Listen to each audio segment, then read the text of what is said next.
जय गुरु जी, शुक्राना गुरु जी। ओम नमः शिवाय। मृत्यु काल निकट आने के कौन कौन से लक्षण हैं, इसका वर्णन। इसके पश्चात दीपों, लोकों और मनुओं का परिचय देकर संग्राम के फल, शरीर एवं स्त्री स्वभाव आदि का वर्णन किया गया। तदंतर काल के विषय में व्यास जी के पूछने पर सनत कुमार जी ने कहा, मुनि श्रेष्ठ, पूर्व काल में पार्वती जी ने नाना प्रकार की दिव्य कथाएं सुनकर परमेश्वर शिव को प्रणाम करके उनसे यही बात पूछी थी। पार्वती बोली, भगवान, मैंने आपकी कृपा से संपूर्ण मत जान लिया। देव, जिन मंत्रों द्वारा, जिस विधि से, जिस प्रकार आपकी पूजा होती है, वह भी मुझे ज्ञात हो गया। किंतु प्रभो, अब भी एक संशय रह गया है। वह संशय है काल चक्र के संबंध में। देव, मृत्यु का क्या चिन्ह है, आयु का क्या प्रमाण है? नाथ, यदि मैं आपकी प्रिय हूँ तो मुझे यह सब बताइए।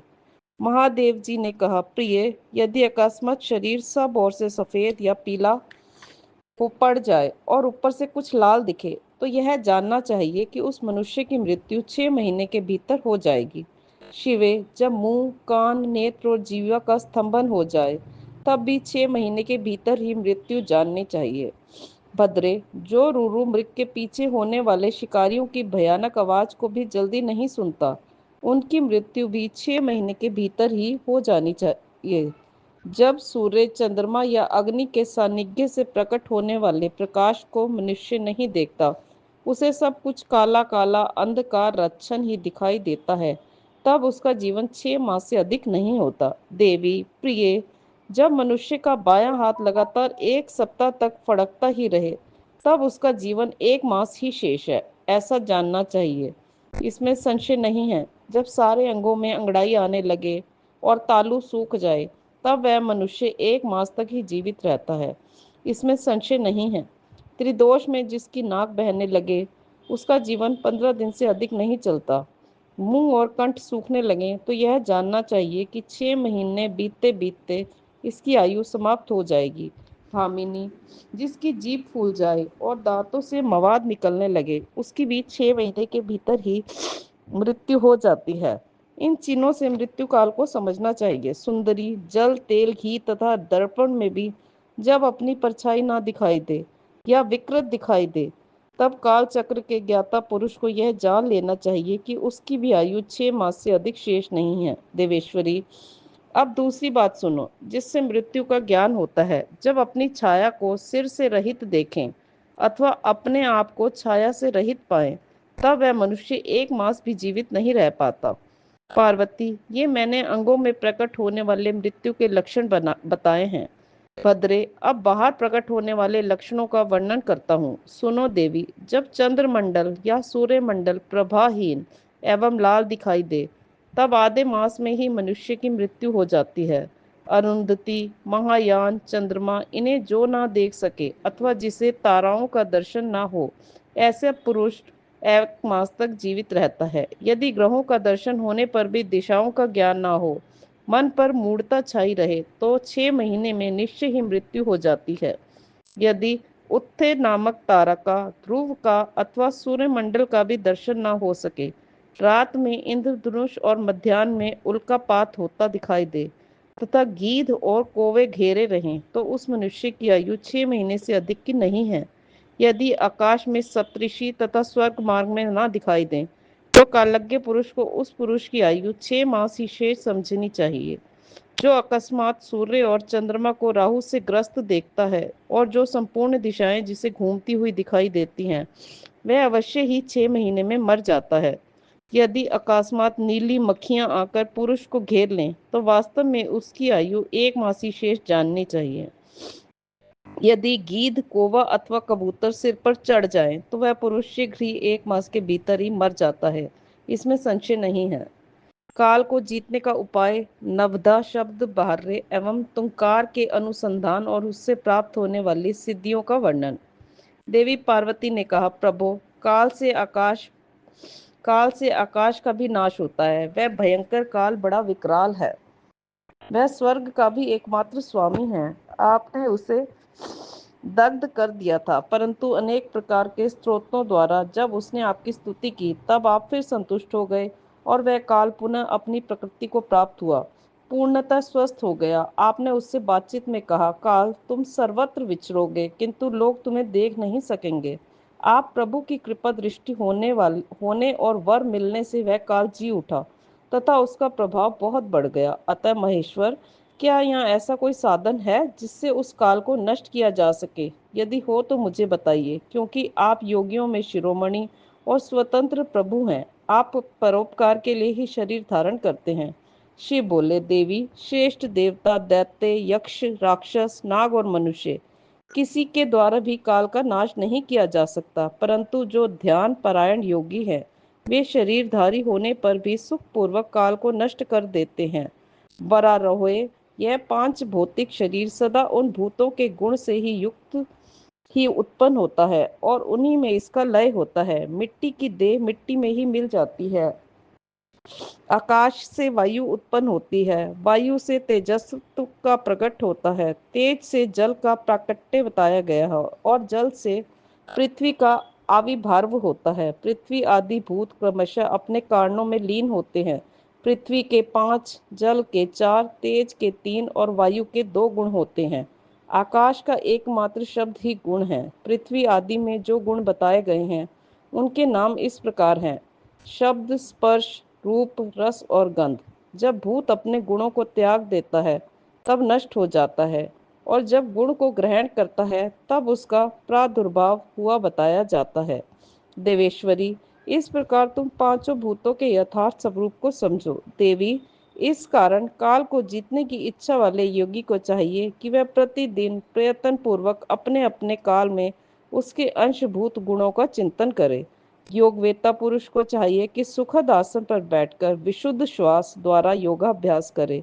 रात में जब सब लोग सो जाएं, उस समय दीपक बुझाकर अंधकार में योग धारण करे। तर्जनी अंगुली से दोनों कानों को बंद करके 2 घड़ी तक दबाए रखे। उस अवस्था में अग्नि प्रेरित शब्द सुनाई देता है। इससे संध्या के बाद का खाया हुआ अन्न क्षण भर में पच जाता है और संपूर्ण रोगों तथा ज्वर आदि बहुत से उपद्रवों का शीघ्र नाश कर देता है। जो साधक प्रतिदिन इसी प्रकार 2 घड़ी तक शब्द ब्रह्मा का साक्षात्कार करता है, वह मृत्यु तथा काम को जीतकर इस जगत में स्वच्छंद विचरता है और सर्वज्ञ एवं समदर्शी होकर संपूर्ण सिद्धियों को प्राप्त कर लेता है। जैसे आकाश में वर्षा से युक्त बादल गरजता है, उसी प्रकार उस शब्द को सुनकर योगी तत्काल संसार बंधन से मुक्त हो जाता है।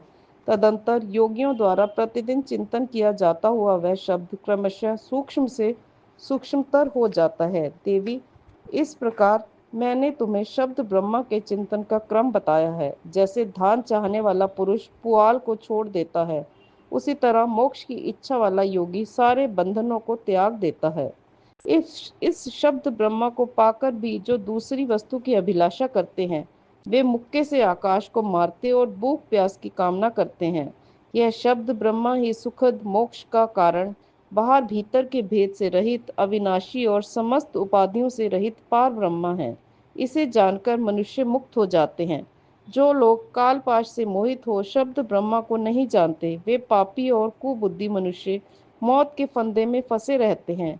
मनुष्य तभी तक संसार में जन्म लेते हैं जब तक सबके आश्रयभूत परमत्व की प्राप्ति नहीं होती। परमत्व का ज्ञान हो जाने पर मनुष्य जन्म मृत्यु के बंधन से मुक्त हो जाता है।